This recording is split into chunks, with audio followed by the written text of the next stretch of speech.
ওলামায়ে কেরামদের মধ্যে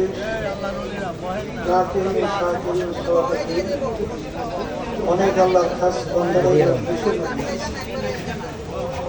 তাদের সঙ্গে আমাদের জীবনের একটা সময় আল্লাহ রাব্বুল আলামিন কাবাবার সুযোগ করে দিয়েছে। শুকরিয়া আদায় করি আলহামদুলিল্লাহ।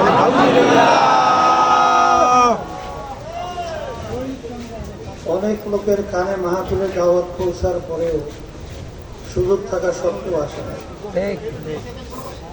না আসার কারণ হিসাবে আমার আব্বাজান রহমাতুল্লাহি আলাইহি বলতেন বুঝের অভাব।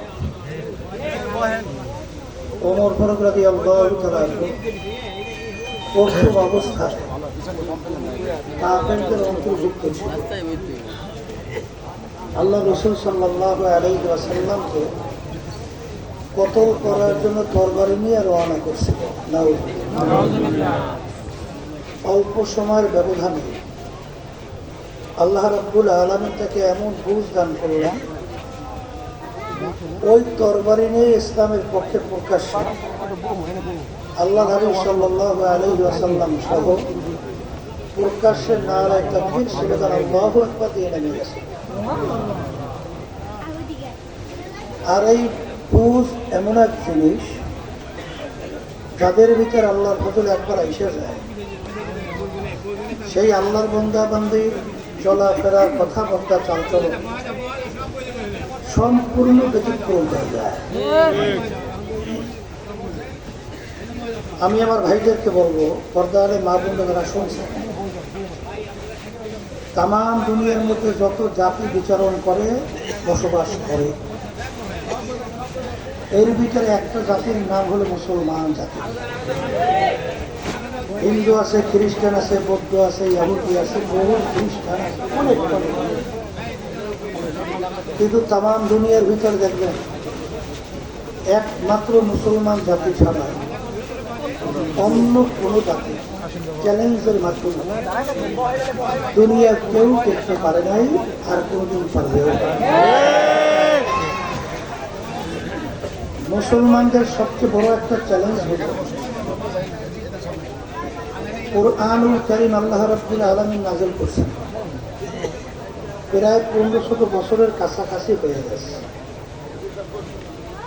কুরআনুল কারীমের শুরুতে আল্লাহ রাব্বুল আলামিন চ্যালেঞ্জ হিসেবে বলছেন যালিকাল কিতাব লা রাইবা ফীহি, এই যে কিতাব দেখো, এই কিতাবের ভিতরে কোনো ভুল সন্দেহ বলতে কিছু নাই।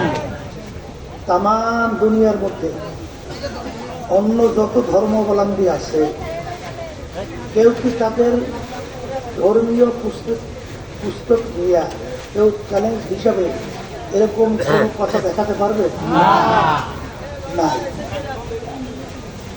আর যারা মানুষ তারাই তো বুঝবে। আপনার আমার বাড়ির পাশের গোয়াল ঘরের গরুটা, তাকে আপনি যতভাবে বুঝাবেন সে কি বুঝবে না? এই বোঝার শক্তি কি আল্লাহ গরুর মধ্যে দিচ্ছে না? তাহলে বুঝের জন্য আমি বলছি যে আল্লাহ নবী সাল্লাল্লাহু আলাইহি ওয়াসাল্লাম দুনিয়ার শিক্ষার দিক থেকে তার উপাধি হলো উম্মি। আল্লাহ রাসূল সাল্লাল্লাহু আলাইহি ওয়াসাল্লাম তার নিজের দস্তখত করতে জানতেন না, মানে আল্লাহ দস্তখত দেওয়ার সুযোগও প্রমাণ রাখার জন্য তার আঙ্গুল মুবারকের ভিতরে আংটি মুবারক দিয়ে সিল মারত। এই উম্মে আল্লাহর হাবিবের উপরে আল্লাহ 30 পারা কোরআনুল কারীম নাযিল কইরা শুরুতে চ্যালেঞ্জ হিসাবে আয়াত নাযিল করছে, যালিকাল কিতাব। বহু বৈজ্ঞানিক দার্শনিক পাণ্ডিত আল্লাহর হাবিবের জামানা থেকে শুরু করে, এই জামানা থেকে শুরু করে অদ্যবধি পর্যন্ত দুনিয়া থেকে বিদায় নিয়ে গেছে, বর্তমানে আসে না? এত কিছু আবিষ্কার দুনিয়াতে হয়, কিন্তু আজ পর্যন্ত কোরআনুল কারীমকে কেউ ভুল বের করতে পারে না। তাই যদি না পারে, না পারছে, তাহলে সংক্ষেপ এই পুষ্টা যারা মানুষ তাদের ভিতরে আসবে কোরআনুল কারীম সত্য, কথা ঠিক না?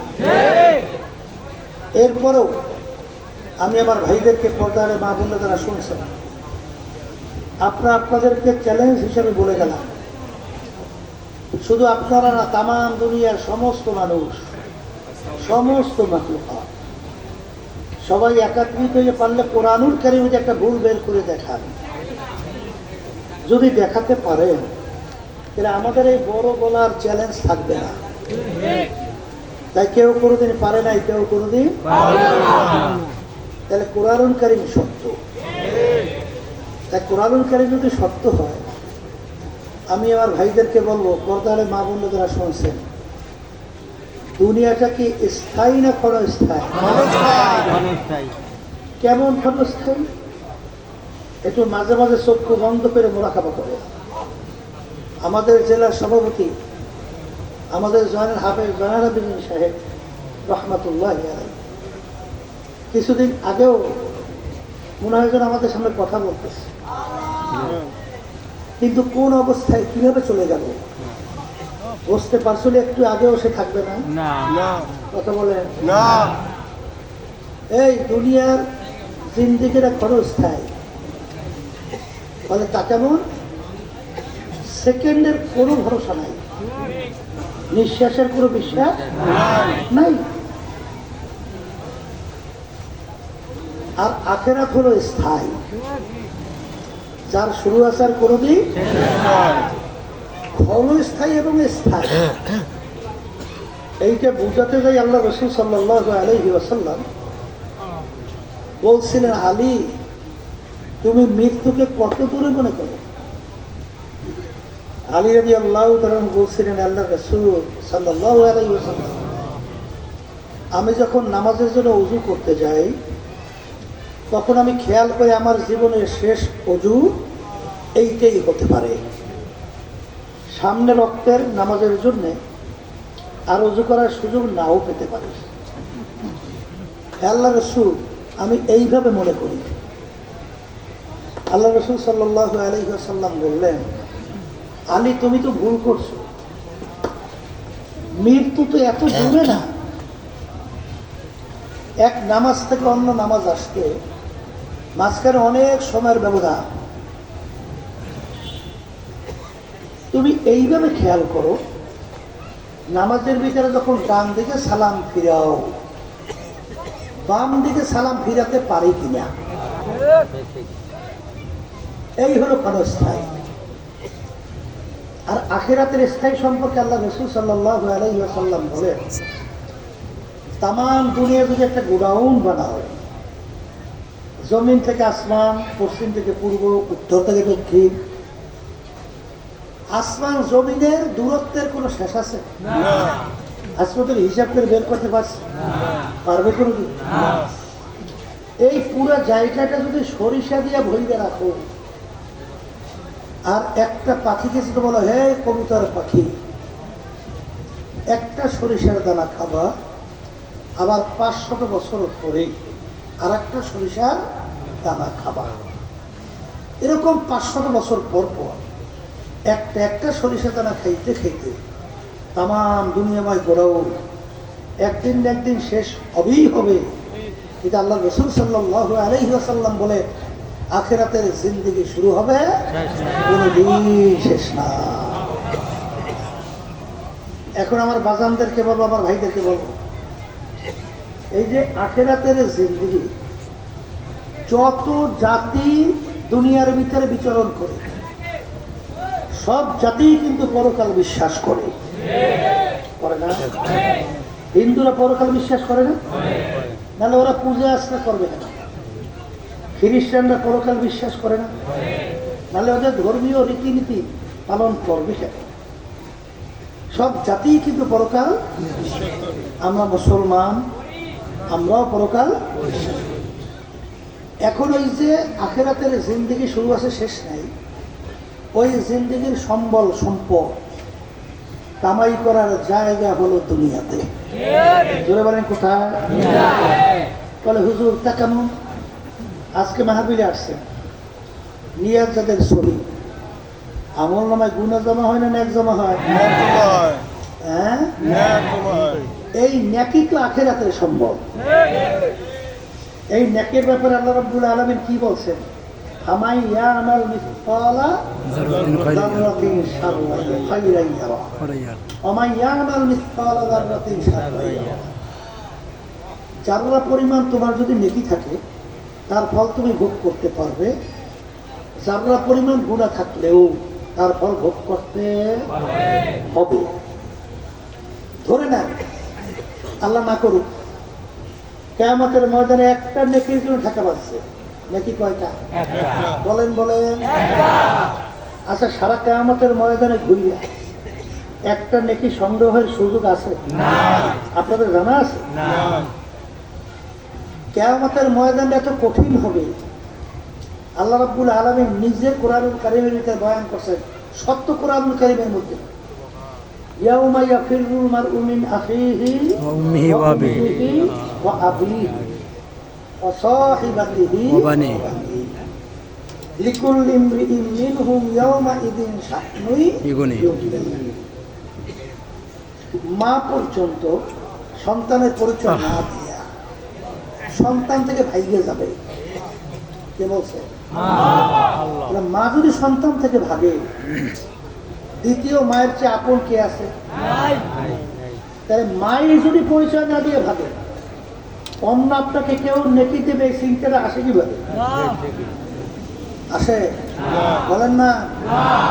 তাহলে কিয়ামতের ময়দানে নেকি সংগ্রহের সুযোগ আছে? সংগ্রহের জায়গা কোথায়? বলেন দুনিয়াতে। আবার বলেন দুনিয়াতে। এখন আমরা যারা মাহফিলে আসছি, আল্লাহ যদি কবুল করে লক্ষ লক্ষ নাকি আমল নামায় জমা হবে। আল্লাহুম্মা আমিন। আল্লাহ তো কবুল করে। যাই হোক, তাই সেই কথা আমি বলতে চাইছিলাম, কোরআনুল কারীম সত্য, দুনিয়া ক্ষণস্থায়ী, আখিরাত। তাই যেহেতু দুনিয়া ক্ষণস্থায়ী, আখিরাত স্থায়ী, আর মরণ লাগবে না? লাগবে না? আর একটু আসতে বলে, এইটা বলতে তো মন চায় না, কারো মরতে তো মন চায় না, কথা বলে না। মুসা আলাইহিস সালাতু ওয়াস সালাম আল্লাহর সঙ্গে কথা হইতেছিল, মালিক কোন দোয়া করবো নেকের সাথে হায়াত বাড়াইয়া দেওয়া? কি পরিমাণ? বলে প্রত্যেক প্রসবে তুমি যদি চাও 500 বছর করে হায়াত, প্রত্যেক প্রসবের বিনিময়ে 500 বছর করে হায়াত। এখন শরীরের ভিতরে প্রসবের শেষ আছে? কথার কথা অনেক না, তাই প্রত্যেক প্রসবে 500 বছর। এখন হিসাব করেন বছর হয় কত। এখন নবী বলতেছে, মালিক বুঝলাম 500 বছর কইরা প্রত্যেক প্রসবের বিনিময়ে হায়াত পাইলাম, এরপরে কি হবে? এরপরে কি হবে? মালিক বলে, এরপরে করলো না,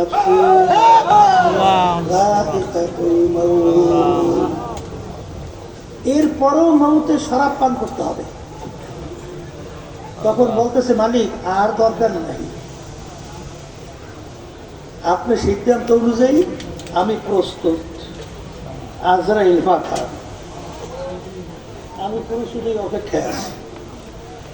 মরণ বলেন লাগবে, আবার বলেন লাগবে। মরণ যদি লাগি, কোরআনুল কারীম সত্য। ওই কোরআনুল কারীমের ভিতরে আল্লাহ রাব্বুল আলামিন বলে, ফারিকুন ফিল জান্নাতি ওয়া ফারিকুন ফিস সাঈর। আমি মরার পরে মানুষগুলোকে 2টা ভাগে ভাগ করব। বলেন কয় ভাগ? আবার বলেন কয় ভাগ? 2 ভাগ। আল্লাহ রাব্বুল আলামিন বলেন, এক শ্রেণীর মানুষকে আমি সাজাইয়া পড়াইয়া আমার মেহমানখানা বালাখানা, শান্তির জায়গা, আমি তাদেরকে বেহেশত দিয়ে দেব। আর এক শ্রেণীর মানুষকে আমি ফেরেশতাদেরকে হুকুম করব, ফাকুল্লুহু, ওদেরকে বান্ধু, মিন ওয়ারাইহিম জাহান্নাম, আমার শাস্তির জায়গা জাহান্নামের ভিতরে ফিক্কা ফিক্কা ফেলাই দাও। তাহলে মরার পরে ভাগ কয়টা? বলেন না, বলেন একদল জান্নাতে, বলেন আর একদল জাহান্নামে। কথা ঠিক? আমি বলছি না আল্লাহ আল্লাহ। এখন কথা হলো জান্নাতে যাবে কারা আর জাহান্নামে কারা যাবে? তাও তো কোরআন কারিমে আল্লাহ জানাই দিয়েছে। কি জানাইছে? আল্লাহ রাব্বুল আলামিন বলতেছেন, হে আমার বান্দা বান্দীরা শোনো, ইন্নাল্লাযীনা আমানু ওয়া আমিলুস সালিহাত কানাত লাহুম জান্নাতুল ফিরদাউসি নুজুলা। যারা দুনিয়া থাকা অবস্থায় ঈমান আনবে, নেক আমল করবে, বলেন কয়টা কাজ? বলেন মুখ খুলে বলেন। বলেন একটা ঈমান আনা, একটা নেক আমল করা, আরেকটা বলেন নেক আমল। এই দুইটা যারা আমার কাছে নিয়ে আসবে তাদেরকে আমি বেহেশতের মেহমান বানাইয়ে বেহেশতে জায়গা দেব। আর যারা এই দুইটার ভিতরে ঘাটতি বাঁচবে তাদেরকে জাহান্নামে ফেলাবো। কথা ঠিক?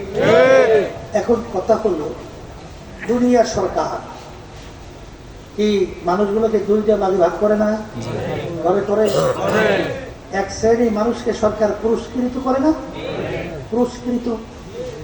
ডিসির বাংলো, এসপির বাংলো, সচিবের বাংলো, গাড়ি বাড়ির অভাব নাই, খাদেম খুদ্দেমের অভাব নাই, শান শওকতের শেষ নাই। কথা বলে না। আর এক শ্রেণীর মানুষের জন্য সরকার বানাইছে জেলখানা। কথা ঠিক কিনা? এই জেলখানার ভিতরে অনেক সময় আছে না, এই অল্প একটু জায়গার মধ্যে শিকল পায়ে লাগায়, এইবার হাতের মধ্যে লাগায়, বেরি বেরি বেরি ডান্ডা বাড়ি। বেশি যদি নাকি অপরাধী হয়, ডান্ডা বাড়ি লাগাইয়া এই পাও বড় করে হাঁটতেও হয়, এই ডান্ডা বাড়ি লাগাই আছে না নাই? শাস্তি না আরাম? এখন বাঁচান দেখে দুনিয়ার সরকারের দুইটা নিয়ম, এক শ্রেণীর মানুষকে পুরস্কৃত করে, আর এক শ্রেণীর মানুষকে শাস্তির ব্যবস্থা করে। কথা ঠিক না ভাই? ঠিক। এখন এই যে ডিসি, এসপি, সচিব সহ বড় বড় পদের অফিসার, তাদের জন্য সরকার যে পুরস্কারের ব্যবস্থা করছে, এই পর্যন্ত পোষার জন্য ডিসি সাহেবের, এসপি সাহেবের, সচিব সাহেবের কয় রাত্র ঘুম নষ্ট করা লাগে খবর আছে? পড়তে পড়তে পড়তে পড়তে অনেক সময় চুল বইয়ে যায়, ঠিক মতো ঘুমাইতেও পারে নাই। আর হোস্টেল থাকলে তো গাইডে পানি খাইতে খাইতে অনেক সময় আমার সঙ্গেও বলতে যায়। কথা বলেন না কেন? ওই পদে পোষার জন্য কি করা লাগছে? বলেন, মুখ খুলে বলেন। আর জেলখানায় যাওয়ার জন্য কোনো কষ্ট লাগে? তাহলে হুজুরটা কেমন? 4-5 সুতা রড আছে না, এই হাতের মাঝে একটা লাঠির মতো রড হাতে নিয়ে ঠিক একটা লোকের মাথাকে সই করিয়া 2 হাতে রড ধরে সুরে একটা মাথার উপর এক বাড়িতে মাথা 2 ভাগ। বাড়িতে তো কয় মিনিট লাগছে? 2-1 সেকেন্ড, এর বেশি লাগবে? এর ভিতরে হ্যান্ডকাপ লাগিয়ে চাঁদতে তাদের জেলখানায়। তাই জেলখানা যাইতে কোনো কষ্ট নাই, কিন্তু পুরস্কৃত হইতে হইতে চুল ফুরিয়ে গেছে, ঘুম নষ্ট হয়েছে। তাই ঠিক আমার মালিক যে কিয়ামতের ময়দানে মানুষগুলোকে 2টা ভাগে ভাগ করবে, যাদেরকে আল্লাহ রাব্বুল আলামিন পুরস্কৃত করবেন, বেহেশত দেবেন, তাদেরকেও কষ্ট করতে হবে। কথা বলেন না কেন? আর যাদেরকে আল্লাহ রাব্বুল আলামিন শাস্তির ব্যবস্থা করবে, ওদের কোনো কষ্ট লাগবে না। কথা ঠিক কিনা?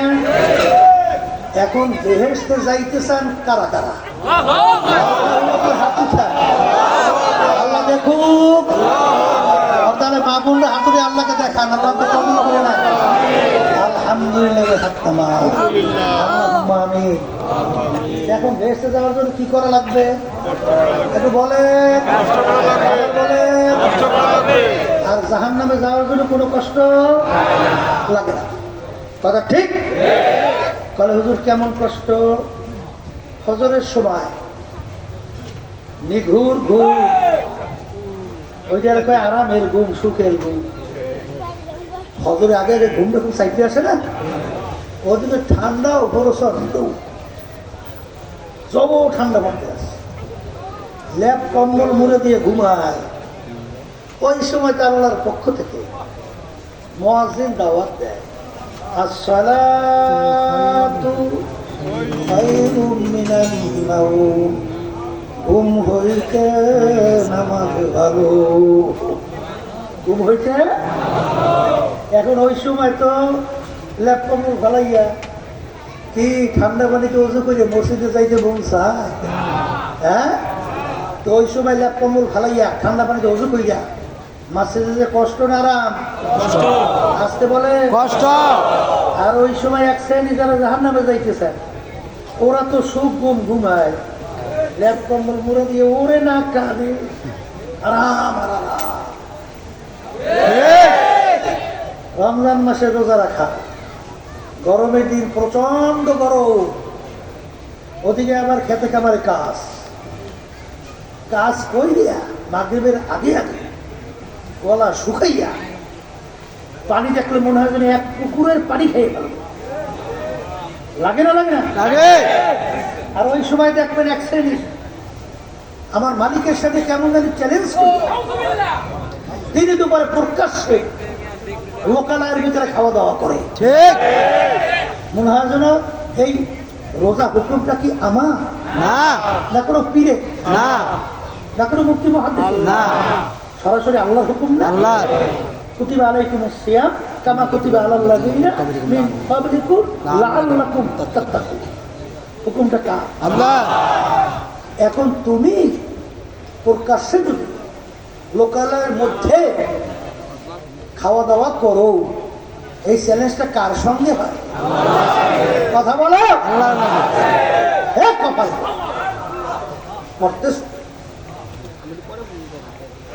আল্লাহর হুকুমের বিরুদ্ধাচরণ করিয়া আল্লাহকে নাউজুবিল্লাহ বিজ্ঞানগুল দেখাও। হ্যাঁ, ওই সময় রোজানা রেখে দিনে দুপুরে খাইয়া খুব আরামেই তো থাকা যায়, এই কথা ঠিক কিনা? কোনো পানি বিকশা নাই, ফ্যাটের খুঁজে নাই, ঝামেলা নাই, তো কায়দা না, কষ্ট করা লাগছে। বর্তমানে পর্দা তো সবচেয়ে কষ্টের একটা ব্যাপার। আমি বাজানদারকে বলি, যাদের সঙ্গে দেখা দেওয়া জায়েজ নাই, তাদের সঙ্গে দেখা দিলে বেপর্দা, আর তাদের সঙ্গে দেখা না দিলে পর্দা, কথা হয় না। আচ্ছা, এই হুকুমটা কি আমার?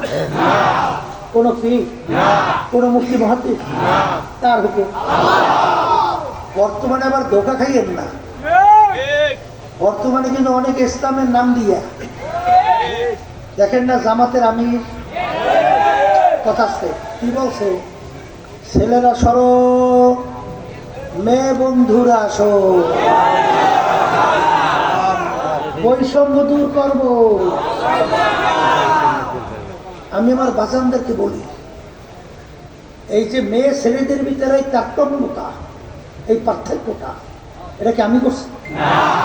কোন পীর করছে? কোন মুফতি মুহাদ্দিস করছে? না, আল্লাহ। তাহলে এক পর্যায়ে যদি এই কথা কেউ বলে, ছেলেরা সব মেয়ে বন্ধুরা আসো, বৈষম্য দূর করো, নাউযুবিল্লাহি মিন যালিক, কার উপরে বাচ্চায় খবর আছে? খবর আছে। করতেছ কি করতেছ? হ্যাঁ, এই বাইতুল মুকাররমের উত্তর গেট কোনদিন বেপর্দা উচ্ছৃঙ্খল মহিলাদেরকে নিয়ে কোন দল মিটিং করছে আপনাদের জানা আছে? এমন কিছু হুজুর আলেমের লেবাস লাগাইয়া, লকব লাগাইয়া, সামনে বেপর্দা মহিলাদেরকে শাড়ি দিয়ে রাইখা তাদের লইয়া মিছিল করে। আপনারা দেখছেন এটা পর্দা না? আসতে পারে পর্দা না? এই পর্দা হুকুমটা কি আমার না আল্লাহ? এই আল্লাহর বান্দা করতেছো কি করতেছো? হ্যাঁ, এই যাদের সঙ্গে দেখা দেওয়া কাজ নাই। আমি বলি জীবনে আপনি 2 রাকাত তাহাজ্জুদের নামাজ পড়েন নাই, জীবনেও না, কোনোদিন না। এই জন্য আপনার জন্য জাহান্নামের হুকুম কয় বছর? 1 সেকেন্ড। কিন্তু একবার যদি কেউ ইচ্ছা করে ব্যাপারটা হয়, কমপক্ষে একটা কবিরা গুনাহ, আর একটা কবিরা গুনার জন্য কমপক্ষে 7,000 বছর জাহান্নামের আগুনের ভিতরে চলতে হবে। কথা বোঝেন কিছু? তাই বাজারদেরকে বলো, কে মানবেন কে মানবেন না দরকার নাই, আমাদের দায়িত্ব হলো পৌঁছে দাও। কে মানবে সে জানে। কথা ঠিক কিনা? এই অবস্থায় দেখছি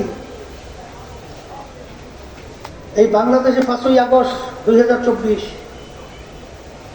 গণ অভ্যুত্থানের পরে এই দেশকে পরিবর্তনের জন্য ইসলামের শক্তিকে রাষ্ট্রীয় পর্যায়ে পৌঁছাবার জন্য, মানবতার কল্যাণের জন্য আমরা চেষ্টা করেছিলাম। সেখানে কওমি ঘরানার ইসলামী দলগুলোকে এক জায়গায় নিয়ে আসছিলাম। জামাত তখন আমাদের সাথে আনি নাই, চলার পথে আইসা আমাদের সাথে ঢুকছিল।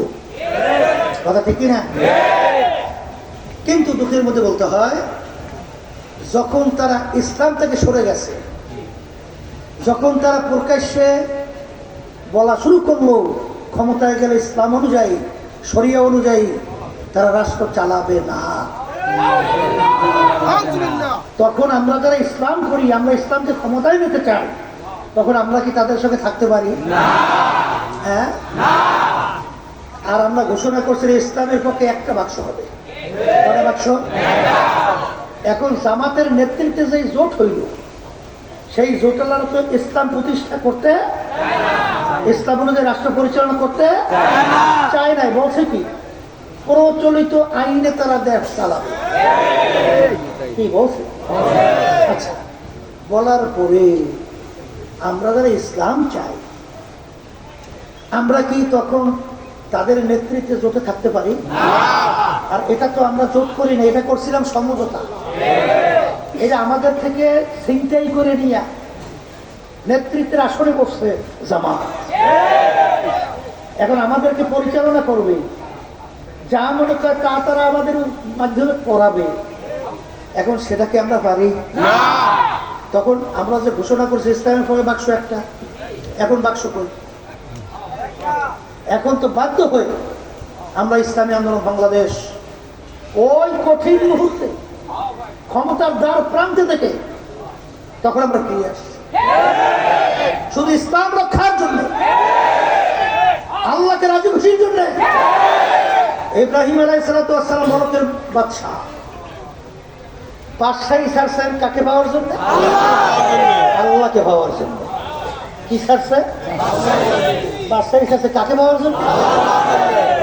আর বর্তমানে এক শ্রেণী আল্লাহকে ছাড়ে ক্ষমতা পাওয়ার জন্য। বলকের বাদশাহ ইব্রাহিম আদম রহমাতুল্লাহি আলাইহি বাদশাহী ছাড়ছে আল্লাহকে পাওয়ার জন্য। আর বর্তমানে এক শ্রেণী আল্লাহকে ছাড়ে ক্ষমতা পাওয়ার জন্য। কথা ঠিক না? এই ইসলামের পক্ষে বাক্স হইল একটা।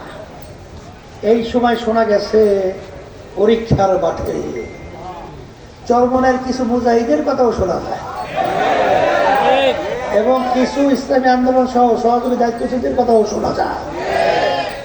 এরা নাকি ইসলামের পক্ষে বাক্সে না থাকিয়া এরা আদার্স অন্য অন্য যারা প্রচলিত আইন অনুযায়ী, যারা নাকি এই প্রচলিত গণতন্ত্র কুফরি অনুযায়ী দেশ পরিচালনা করবে, তাদের পক্ষে তারা কাজ করছে গোপনে অথবা প্রকাশ্যে, অথবা ইসলামের পক্ষে বাক্সে ভোট বাড়ার জন্য চেষ্টা করে দেয়।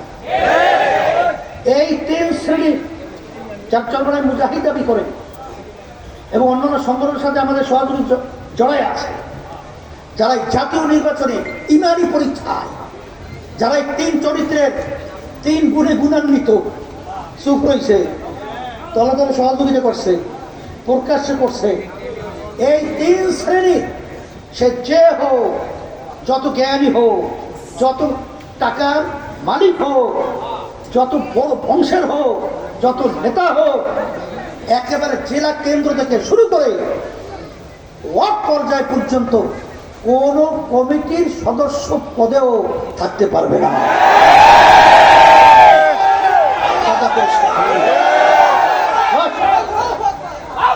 থাকতে পারবে না। বলতে পারে হুজুর কমিটি বানানো কি দিয়া? 5 জন পাইবেন, 5 জন দিয়ে কমিটি। যেখানে ওয়ার্ডে একজনও নাই, খালি থাকবে। কারণ দুষ্ট গরুর চেয়ে শূন্য আতাল ভালো। আপনাদের যেখানে ভালো লাগছে সেখানে যান। আপনাদের কিন্তু আটকাই রাখে নাই। এখানে আপনাদের কোনো শিকাল নাই, রশি নাই, বাঁধার কোনো ব্যবস্থা নাই। যেরকম ইচ্ছে সেরকম চলেন, আপনাকে কেউ বাধা দেবে না। আমাদের দায়িত্ব বলা ফেরার জন্য। কথা ঠিক না? যারা ব্যতিক্রম করছেন মালিকের সঙ্গে বসবেন। আমাদের ব্যাপারে বিভিন্ন ধরনের মন্তব্য মিথ্যা অপপ্রচার হয় কি হয় না? হয়। আপনাদেরকে সংক্ষেপে বলি বাজা, একটু বুঝে শুনলে সামনে পা বাড়াইয়ে। আল্লাহ রাসূল সাল্লাল্লাহু আলাইহি ওয়াসাল্লাম উপাধি পাইছিল আল আমিন। পাইছে? পাইছে? মুসলমান না বিজাতিরা? অর্থ কি? সত্যবাদী। আলামিন শব্দের আবার বলেন, আবার বলেন। আবু বকর বলেন সিদ্দিক। অর্থ কি? সত্যবাদী। আল্লাহ রাব্বুল আলামিন হুকুম করেন অকুনু মাসাদিকিন, তোমরা সত্যবাদীদের সংস্পর্শে যাও, তাদের দলভুক্ত হও, তাদের সাগরেদ হও। তাদের কথা কইছে আবার বলে।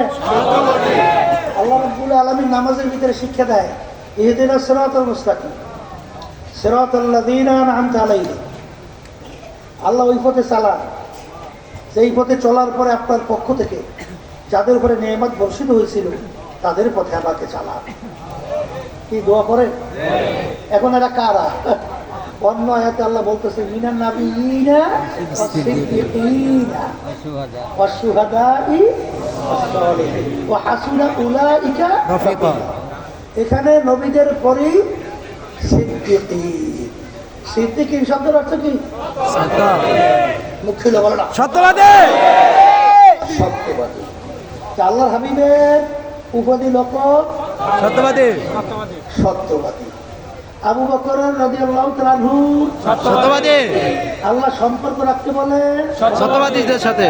এরপর আল্লাহ রাব্বুল আলামিন কাদের আমল নাজ বলছে? সত্যবাদী। কথা বলে না? এখন বর্তমানে বাংলাদেশের ভিতরে একদল আছে, এক শ্রেণী আছে, ইসলাম নাম দিয়া পা হইতে মাথা মতো সব মিথ্যা। আপনাদের জানা আছে কিনা জানি না। আছে? আচ্ছা বলেন তো, একবার যার থেকে মিথ্যা প্রমাণিত হয় ওর জীবনে কোনোদিন সাক্ষী গ্রহণযোগ্য হয়? আপনারা জানা থাকে বলেন, আমার জানা নেই। হ্যাঁ, জীবনে কার সাক্ষী গ্রহণযোগ্য? কোনোদিন না। আচ্ছা বলেন তো, হাদিস বয়ান করার সময় সনদ বুঝেন? এই যে রাবীদের ধারাবাহিকতা, যাইতে যাইতে আব্দুর রহমান, আব্দুর রহিম, আব্দুল করিম, রাসূলুল্লাহ সাল্লাল্লাহু আলাইহি ওয়াসাল্লাম, এই যে রাবীদের ধারাবাহিকতাকে সনদ, এই সনদের ভিতরে একজন যদি মিথ্যাবাদী প্রমাণিত হয়, যার থেকে একবার মিথ্যা প্রমাণিত হয় তার থেকে হাদিস গ্রহণ করা যায় আছে কিনা? বলে নাই নাই নাই নাই নাই। আল কিযবু ইউহলিক, মিথ্যাবাদী ধ্বংসপ্রাপ্ত, ধ্বংস অনিবার্য। আমাদের ব্যাপারে একটু মিথ্যে বেশি বলে। আমরা বিএনপি থেকে 400 কোটি খাইছি, আবার বলে 10 কোটি খাইছি, আবার বিভিন্ন বিভিন্ন অনেক কিছু করছি। কথা ঠিক না? কত অত বেশি বলা দরকার নাই, শখের কত বলে। একদল ভাই রেসের মা আরো হতেন দাবিদার বলে কালাম 90,000। কোন সময় কালাম 90,000? বলে আল্লাহ যে তার রসুলের সঙ্গে সবে মেয়েরা যে কথা বলছে না, ওই সময় 90,000 কালাম। আমি বাজানদেরকে জিজ্ঞেস করি, যখন আল্লাহ রসুল সাল্লাল্লাহু আলাইহি ওয়াসাল্লাম আল্লাহ রাব্বুল আলামিন যখন কথা বলছেন, দুইজন ছাড়া তৃতীয় ছিল কেনা? কেউ ছিল না। এমনকি জিবরাইল আলাইহিস সালাতু ওয়াস সালাম যাইতে পারছেন না। তাহলে কথা বলছে কয়জনে? দুইজনে। তাই কথা 90 না 60 না 50? এইটা ওই যে তাদের নামাজ নাই, রোজা নাই, সুন্নাত নাই, ফরজা নাই, ওরা ওই ল্যান্ডার আছে দেখে রাখে না। কেউ ছিল?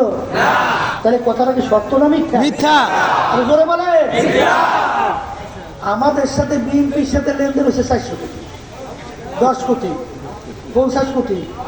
আচ্ছা বলেন তো, লেনদেন হইলে আমাদের সঙ্গে বিএনপির সঙ্গে হচ্ছে, তাই যারা বলতেছে ওই ল্যান্ডটা বেদাইতের আছে রেখে দেখে না,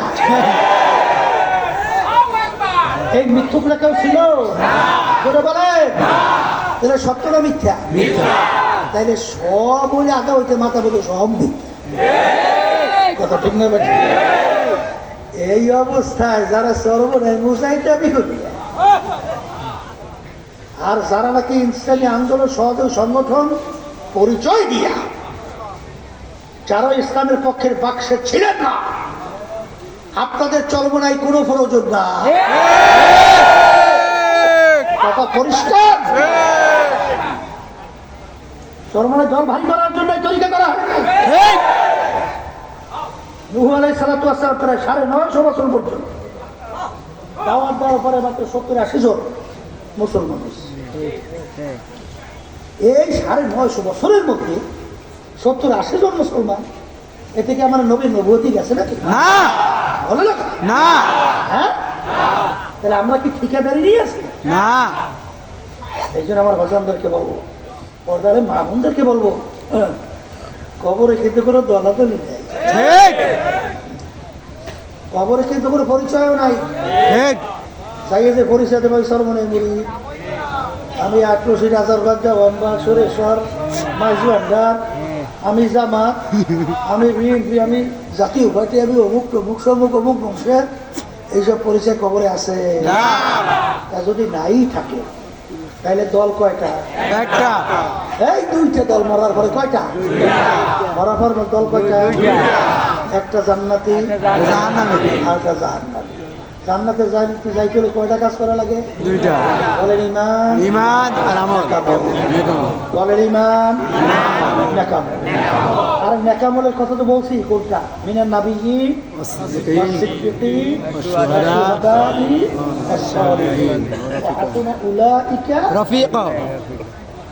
নবীদের আমল মানে কাজ, সিদ্দীকিনদের আমল মানে কাজ, শুহাদায়ে কেরামদের আমল মানে কাজ, সালিহিন নেককার পরহেজগার তাদের ধারাবাহিকতায়, তাদের আমল, তাদের কাজ। কথা ঠিক? এখন আমরা এখানে যারা আসছি, ব্যবসা বাণিজ্য অনেকে ফেলাই রেখে আসছি, বাড়ি ঘর সব কাজকর্ম ফেলাই রেখে আসছি, টাকা পয়সা খরচ করেও আসছি, একটা লক্ষ্য উদ্দেশ্য নাই কি? স্থায়ী জায়গা বেহেশতে যাবে আর জাহান্নামের শাস্তি থেকে বাঁচবে। তাহলে এখন নেকামল তো সবাই করতে মন চায়, আসতে বলে ঈমান নির্ভেজাল পোক্ত মন করতে সবাই মন চায়, কিন্তু আমাদের পিছনে শত্রু আছে। আল্লাহ বলছেন কি আছে? শত্রু আছে। কয়েক ধরনের শত্রুর ভিতরে একটা হলো বলেন জিন শয়তান, আর একটা বলেন মানুষ শয়তান, আর একটা বলেন নফসে আম্মারা শত্রু। এই 3 শত্রু আমাদেরকে ঈমান নেক আমলে বাধা দেয়, ঠিক না? এদের থেকে বাঁচার জন্যে আল্লাহ রাব্বুল আলামিন আপনাকে আমাকে হুকুম করছেন, ওয়াকুনু মা'আস-সাদিকিন। হে আমার বান্দা বান্দিরা, তোমরা সাদিকিন বান্দাদের সঙ্গী হইয়া যাও। সহবতে সালেহ তোরা সালেহ গুনার, সহবতে তালেহ তোরা তালেহ গুনার, ইতনা মানা সহবতে বা আউলিয়া बेहतर सद साल बेरिया चले तो इधर हम मान रोज़े वसीला दस्ते महबूब मदस्ता এ আল্লাহর বান্দারা পর্দায় মা বোনেরা দুনিয়ার ভিতরে তাকাইলে দেখা যাবে সৎ সঙ্গে স্বর্গবাস অসৎ সঙ্গে সর্বনাশ কথা ঠিক যাবে আমার মালিক বলে তোমরা সাদিকিন বান্দাদের সঙ্গী হয়ে যাও তাদের সঙ্গে স্পর্শে যাও বাজান দুনিয়ার ভিতরে উল্লেখযোগ্য আলেমের মধ্যে একজন হইল আল্লামা জালালউদ্দিন রহমাতুল্লাহ আলাইহি নাম শুনেন নাই জি তিনি বলতেছেন খোদ বা খোদ মাওলানা রুমি নাশর তা গোলামে শামসুদ্দিন নাশর আমি রুমি ততক্ষণ পর্যন্ত রুমি হতে পারি নাই যতক্ষণ পর্যন্ত শামসুদ্দিন সাগরে হইতে পারি না মুরব্বা হওয়ার জন্য মুরব্বির কাছে যাওয়া লাগে কি লাগে না শোষা পাইকা যাওয়ার পরে শোষা টুমটুম করিয়া কাইটা সোনা কুমার পাইকা গেলে টুমটুম করিয়া কাইটা খেজুর কাটা নিয়া ওই টুমটুম ওইটাকে ক্যাসে ক্যাসে কেসর ভিতর থেকে সুগার রস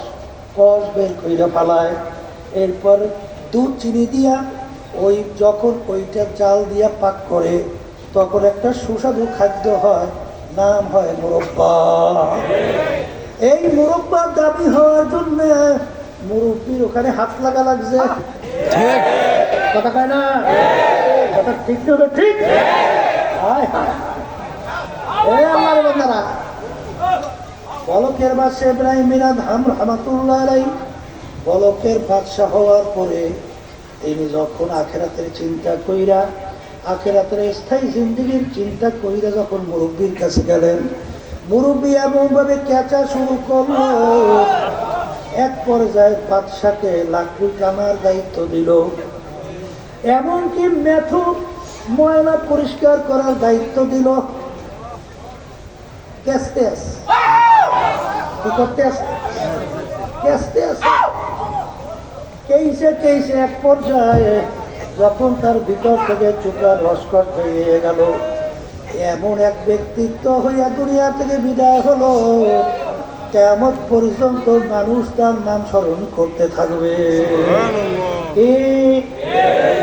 কথা ঠিক না ভাই ঠিক এই জন্য আমার বাজানদেরকে বলবো পর্দালে মা বোনদেরকে বলবো হাকিকত সে তো দুনিয়া বে খবর হয় দুনিয়া কি নুমাইশ পর নজর হয় হে বড় লোক আমার বাবারা হে ধনী আমার বাবারা হে ক্ষমতা সম্পূর্ণ আমার বাবারা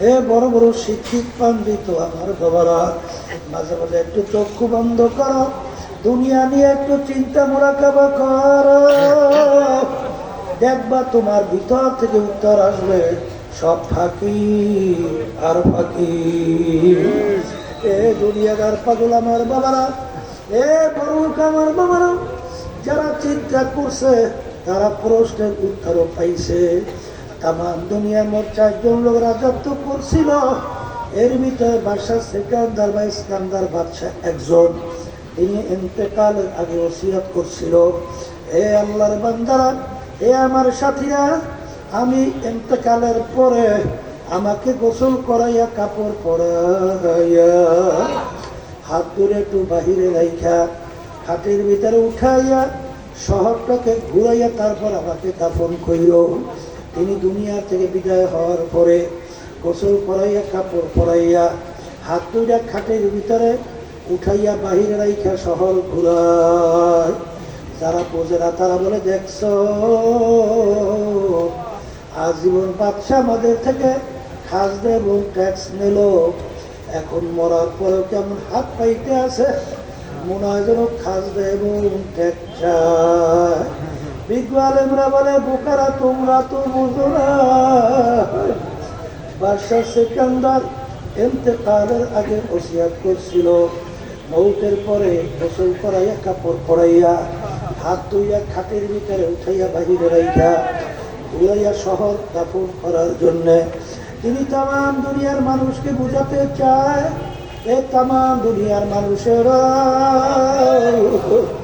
আমি বাদশাহ সেকান্দারের মতো এত বড় বাদশাহ মনে হয় দ্বিতীয় আর কেউ হইতে পারবি না।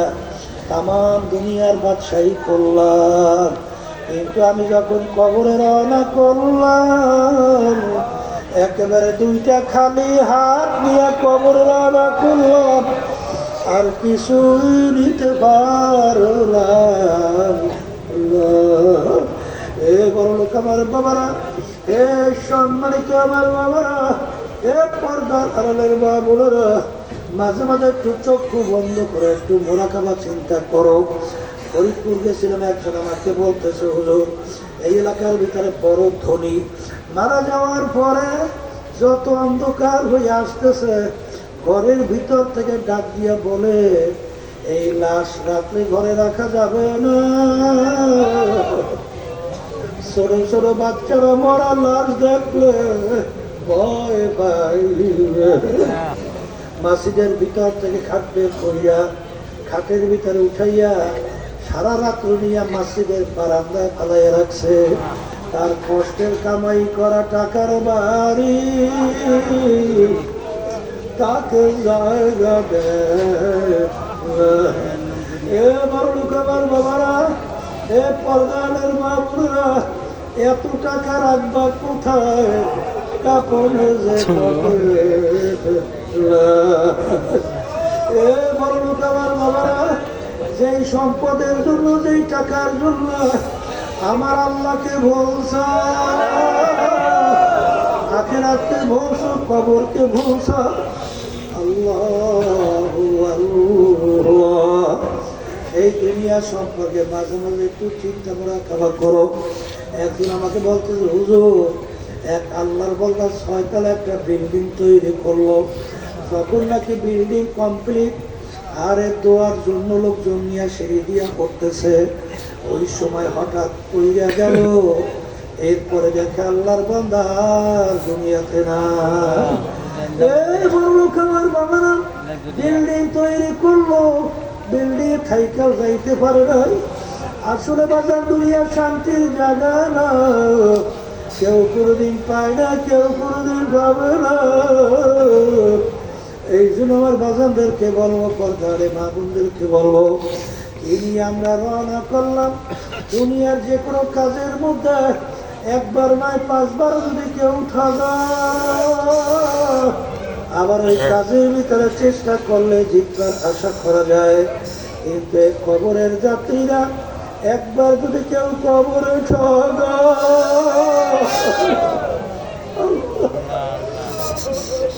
আর দ্বিতীয়বার দুনিয়াতে এসে আপিল কইরা জিতবার কিন্তু আর আশা নাই। আর কোন কবরে যাবা? আল্লাহ রাসূল সাল্লাল্লাহু আলাইহি ওয়াসাল্লাম বলেন, হে আমার উম্মতেরা, আল কবরু রাওযাতুম মিন রিয়াজিল জান্নাহ আও হুফরাতুম মিন হুফারিল্লাহ। হে আমার উম্মতেরা, এই যে কবর দেখো, এই কবর কিন্তু আসল কবর না। কোন কোন আল্লাহর বান্দা বান্দির কবর একটা বেহেশতের বাগান হইয়া যাবে। আল্লাহ আপনি আমার জন্য আমাদের সবার কবুল করে না। আমি বলেন, আমার উম্মতেরা, কোন কোন নাফরমানের কবরের মধ্যে জাহান্নামের আগুন ধরিয়া যাবে। আল্লাহ আপনি আমাকে আমাদের সবাইকে মাফ করিয়া দিন। এক কবরের যাত্রী, এই কথা কিন্তু আমি বলি নাই, আল্লাহর হাবিব বলছেন, আমি শুধুমাত্র শুনাইতেছি। বাজান, আল্লাহর হাবিব বলেন, আমার উম্মতেরা, আল্লাহু আকবার 99 তিনমিনান লাউ নুফিকা ফিল আরদি মা আনবাতাত খাবিরা। আল্লাহ নবী সাল্লাল্লাহু আলাইহি ওয়াসাল্লাম বলে, কোন কোন নাফরমানের কবরের মধ্যে একটা নয়, দুইটা নয়, 99টা বিষাক্ত সাপ জমা হয়ে যাবে। নাফরমানকে পেটাইয়া কিয়ামত পর্যন্ত ঠোকরাইতে থাকবে। ওই সাপ কেমন বিষদার হবে, যদি জমিনের দিকে মুখ করিয়া ফুঁক দিত, কোনো গাছপালা মাথা জাগাতে পারতো না। এই জন্য আমার বাজানদেরকে বলবো, পর্দারে মা বোনদেরকে বলবো, আমার আব্বাজান প্রায় বলতাম যেই মামলার তদবির না ওই মামলারও কিন্তু খালাস নাই। এ বড়লোক আমার বাবারা, এ ধনী আমার বাবারা, ভালো করে আমাকে বুঝাও। আমি বলি নাই, কোনো মোল্লা মৌলবী বলে নাই। আল্লাহ রাব্বুল আলামিন কোরআনুল কারীমের ভিতরে বলেন, জাহান্নামীরা জাহান্নামের আগুনে জ্বলবে। জ্বলতে জ্বলতে কি অবস্থা হবে? আমার মালিক বলেন, কুল্লামা নাদিজাত জুলুদুহুম বাদদালনাহুম জুলুদান গায়রাহা। জাহান্নামীরা জাহানের আগুনে জ্বলতে জ্বলতে তাদের শরীর থেকে চামড়া পৃথক হইয়া ওই চামড়া জমিনের ভিতরে ধারাজ করিয়া পড়িয়া যাবে। লা ইয়ামুতু ফিহা ওয়ালা ইয়াহইয়া। মানুষ মরবেও না, বাঁচবেও না। এ কবরের যাত্রীরা, এরপর যদি মন না বোঝে, দুনিয়ার আগুনে মাঝে মাঝে একটু আঙ্গুল ঢুকাইয়া পরীক্ষা করো। কয় মিনিট ওই দুনিয়ার আগুনে আঙ্গুল রাখতে পারো?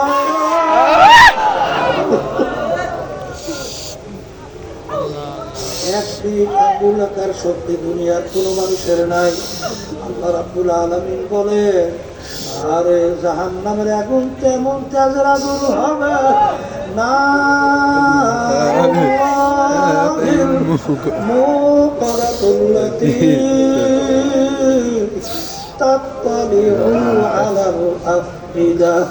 আমি বলি নাই, কোন পীর বলে নাই, কোন মুফতি মুহাদ্দিস বলে নাই।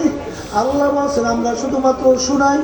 জাহান্নামের আগুন এমন তেজের আগুন হবে, শরীরের যে কোনো জায়গায় লাগার সঙ্গে সঙ্গে ওই আগুন যাইয়া কলিজা পর্যন্ত পৌঁছাবে। আল্লাহ আমাকে আমাদের সবাইকে মাফ করিয়া দিয়ে, এই দুনিয়াদার পাগল কোন দুনিয়ার পিছনে বইয়া আল্লাহকে বলছো? আজান, এই যে আমরা সূর্য দেখি 9,30,00,000 মাইল দূরে, ঠান্ডা জমিনে যখন দুপুরের সময় গরমে তাপ দেয়, তুমি আর আমি সহ্য করতে পারি না। কিয়ামতের ময়দানে এই সূর্য আমার মালিক এক হাত বা 100 হাত মাথার উপর উপর করে ছাড়বে। কিয়ামতের ময়দানে ঘর নাই, বাড়ি নাই, গাছ নাই, পানি নাই, আগুন না, কোনো জায়গা নাই। সূর্যের তাপে না ফরমানদের তালুটা টাস টাস করে ফাইটা গুলা ভাতের মতো বাইয়া বাইয়া বাইয়া পড়তে থাকবে। লা ইয়ামুতু ফিহা ওয়ালা ইয়াহইয়া। বাজার, এই দুনিয়ায় থাকা অবস্থায় ওই মামলার তদবির করার পরে রওনা করতে হবে।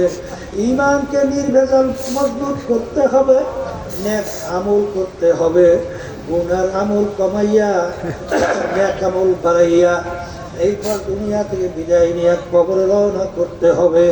বাজার, আমি আমার মালিক যখন মা তুলে নিয়ে আসছেন, আমার মালিক বড় দয়ার, বড় মায়ার।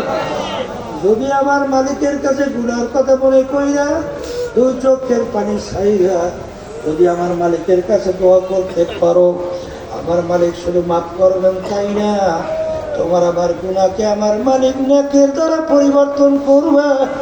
আমার মালিক তো সবসময় অপেক্ষায় থাকে, কোন সময় আমার বান্দা বান্দি আমাকে আল্লাহ কইয়া ডাক দিবে। আমি বান্দা বান্দিটাকে সারা দেব। এই জন্য আমার বাজানদেরকে বলবো, মন তো চায় না এই আনন্দ ফুর্তি ছাইরা চিত্ত বিনোদন থেকে ফিরে আসা, কিন্তু আল্লাহর হাবিব বলেন, রাজানানি জিহাদিল আসগরি ইলা জিহাদিল আকবার। এ আমার সাহাবারা, ছোট যুদ্ধের থেকে বড় যুদ্ধের দিকে রওনা করলাম। সাহাবায়ে কেরাম বলে, আল্লাহর রাসূল সাল্লাল্লাহু আলাইহি ওয়াসাল্লাম, এর চেয়ে বড় যুদ্ধ আবার কোনটা? আল্লাহর হাবিব বলে নফসের সঙ্গে জিহাদ করা এর চেয়ে বড় যুদ্ধ। এই জন্য আমার ভাইদেরকে বলবো সবসময় মালিকের কাছে দোয়া করেন আর চেষ্টা করতে থাকেন, চেষ্টা করেন, দোয়া করেন, আল্লাহর ফজলত করবে আমার মালিকের রহমত থেকে বঞ্চিত হব না। আল্লাহুম্মা আমিন। এই ঘরের মেয়ে লোকেরা হাত উঠায়, ওনার কথা মনে করো, তো চোখের পানি ফেলা, আমার মালিকের দরবারে কান্দ আর মাচ্ছা।